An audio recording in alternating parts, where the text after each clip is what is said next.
पानी नहीं देगी ना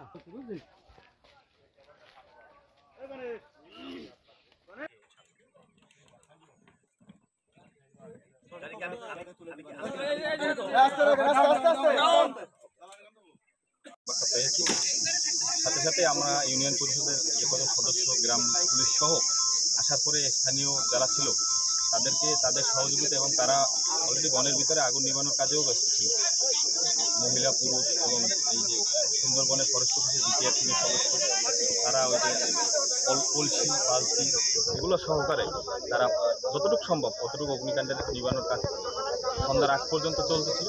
আপনারা জানেন ফায়ার সার্ভিসও বিকালে এসে পৌঁছেছে, তাদের সেট আপও রেডি আছে, কিন্তু যেহেতু সন্ধ্যা গড়িয়ে গেছে, সুন্দরবন একটি সংরক্ষিত এলাকা, তো সেক্ষেত্রে এই সন্ধ্যার পরে এখানে কাজ করায় কিছু বিষয় আছে, সেজন্য আজকের কার্যক্রম এখানে স্থগিত আছে।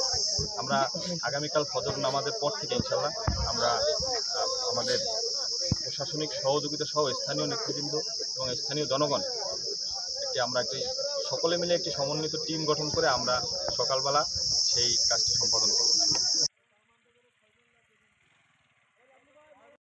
12টার দিকে একটার দিকে এই জায়গায় মানে সব জায়গায় পঞ্চায়েত যে ধরছে এই যে তার কোনো জায়গায় জায়গায় আগুন জ্বলতে আছে। আমরা তো পানি প্রচুর বনে হেঁটে টানতে আছি, ওই ড্রেনে অল্প অল্প পানি আছে কিনছিত নিজেই সেই পানি ডুয়াই নিয়ে মানি আগুন ধরিয়ে এই যে অল্প অল্প মোটামুটি আর কি। কিন্তু ফায়ার সার্ভিস ছাড়া তো বহুত এরিয়া লইয়া যাচ্ছে জায়গায় জায়গায়।